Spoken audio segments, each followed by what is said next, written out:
इंद्राचा सोमयाग, नाथांचा आशीर्वाद व समारोप. श्री गणेशाय नम. चरपटींनी दुर्दशा केल्यापासून इंद्राच्या चित्तात स्वस्थता नव्हती.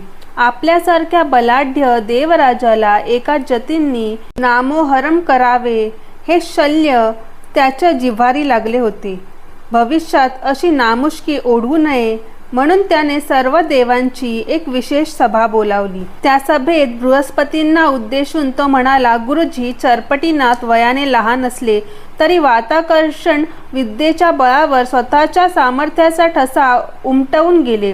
ते वाताकर्षण अस्त्र देवांना मिळालेच पाहिजे असा माझा आग्रह आहे. तरी कृपा करून त्या अस्त्रप्राप्तीसाठी आम्ही काय करावे ते सांगा. त्यावर देवगुरु म्हणाले, तुझी विवंचना मी जाणतो. ती अस्त्रविद्या प्राप्त करण्यासाठी सोमयागाचे आयोजन कर. त्या निमित्ताने नाथांना येथे बोलावून घे. त्यांची सेवा करून त्यांना प्रसन्न करून घे आणि गोड बोलून ही विद्या मिळव. ती युक्ती इंद्रास पसंत पडली. त्याने सोमयागाची योजना आखली. मग स्वतःचा रथ पाठवून मच्छिंद्रांचे पिताजी उपरिचर वसू यांना बोलावून घेतले. उत्तम आदर सत्कार करून त्यांना संतुष्ट केले.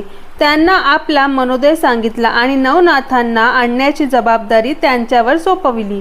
ते मच्छिंद्र भेटीस बद्रिकाश्रमास गेले तेव्हा योगायोगाने गोरक्ष, धर्मनाथ, चौरंगी, कानिफ, गोपीचंद, जालंधर, अडबंग ही नाथ मंडळी तेथे उपस्थित होती.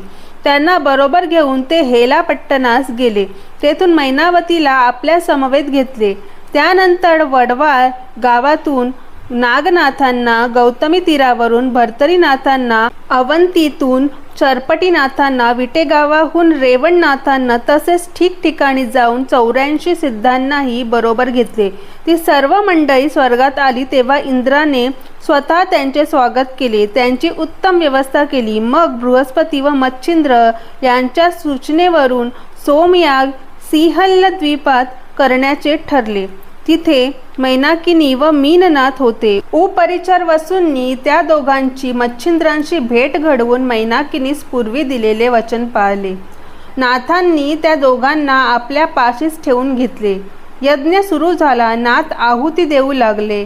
यजमान इंद्र यज्ञाला बसला होता. त्या अवधीत मच्छिंद्रनाथांनी आपल्या जागी चौरंगी व अडबंगांना बसविले आणि वेळात वेळ काढून मीननाथांना अस्त्रविद्या शिकविण्यास सुरुवात केली. तेव्हा देवगुरूंनी इंद्राला सावध केले. म्हणाले, उपरिचर वसूंना यजमान करून तू मोकळा राहा. त्यांच्या सूचनेचा रोग जाणून त्याने आपल्या हातातील यज्ञकंकण उपरिचर वसूंच्या हाती बांधून त्यांना यजमान केले आणि यज्ञकार्यात जातीने लक्ष देऊन नाथांची सर्वतोपरी सेवा करू लागला.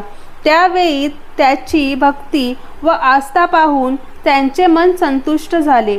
एकीकडे मच्छिंद्रनाथ मीननाथांकडून विद्याभ्यास करून घेत असताना इंद्राने ते एकांत स्थान पाहिले आणि मोराचे रूप घेऊन तेथीलच एका झाडावर जाऊन बसला. मच्छिंद्रांनी मीननाथास वाताकर्षण व वातप्रेरक अस्त्रे शिकवली. तेव्हा त्याने ते प्रयोग नीट लक्षात ठेवले.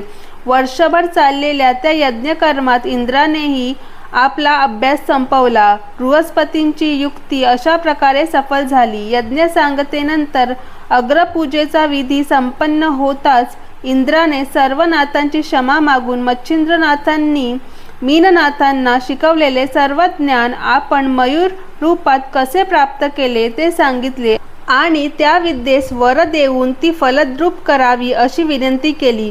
तेव्हा संतापलेल्या नाथांनी त्या प्रमादाला दंड म्हणून कपटाने हस्तगत केलेली ती विद्या कधीही फलद्रूप होणार नाही असा शाप दिला. त्यामुळे त्याचे तोंड उतरले. तेव्हा बृहस्पती व उपरिचर वसू यांनी नाथांची स्तुती करून त्याला उपशाप देण्याची विनंती केली. तेव्हा ते म्हणाले, इंद्राने 12 वर्षे घोर तपश्चर्या केली आणि कोणत्याही नाथपंथीयांस त्रास दिला नाही तरच ही विद्या सफल होईल. ते ऐकून इंद्राला हायसे वाटले. त्याने सर्व नाथांना मनोभावे वंदन केले. म्हणून नाथपंथावर देवांची कृपा आहे. त्यांना दैवी त्रास होत नाही. असो, सोमयागाची विधिवत सांगता झाल्यावर त्या सर्व नाथजतींनी उपस्थितांचा निरोप घेतला. मच्छिंद्रांनी मीननाथांना आपल्या समवेत नेले. त्या समयी मैनाकिनीस वाईट वाटत होते, पण तिने स्वतःला सावरले. नाथांनी मैनावतीस हेलापट्टणास पोचवले आणि ते सर्वजण पुनश्च तीर्थयात्रा करत हिंडू लागले. इंद्राने सह्याद्री पर्वतावर 12 वर्षे घोर तप केले. तेव्हा मंत्रप्रयोगाच्या वेळी तो जे पाणी सोडत असे त्याचाच पुढे प्रवाह तयार झाला आणि तो पुढे भीमरथीस मिळाला. इंद्राने स्वर्गातून येताना कमंडलूतून मणिकर्णिकेचे पाणी आणले होते.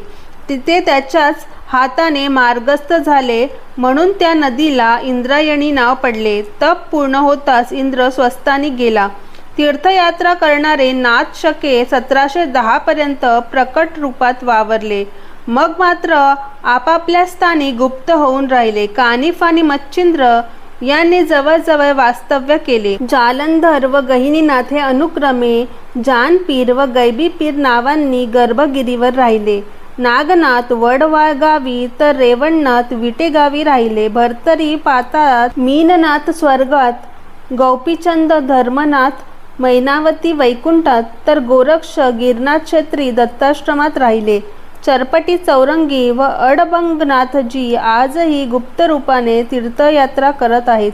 पुढील काळात नाथकृपेने जे 84 सिद्ध निर्माण झाले त्यांनी नाथपंथांचा प्रचार प्रसार करून तो भरभराटीस आणला. श्री कृष्णार्पणमस्तु. शुभम भवन्तु.